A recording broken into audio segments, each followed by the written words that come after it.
Hello mga kamisyon, ayan, kumusta na pong muli. Pakita ko lang po ulit yung aking tanim na kasaba.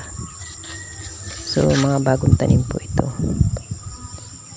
Ang kamuting kahoy po or kasaba, ito po ay inaanay sa loob po ng 6 na buwan or higit pa.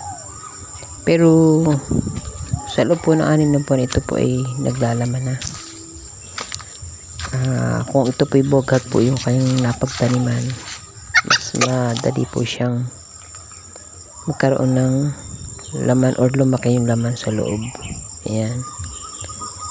So kahit po kapiraso lang na taniman, maganda po yung may tanim tayong mga gulay. Kaya yung kamuting kahoy, may tamang procedure lang po sa pagtatanim ng sanga niyan. Kasi sabi nga po ng lola ko, hindi pwedeng baligtad.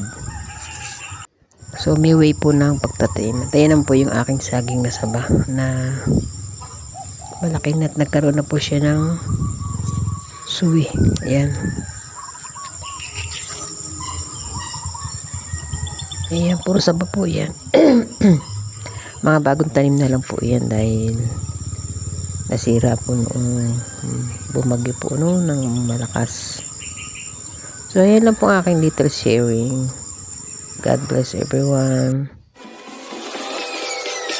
Peace.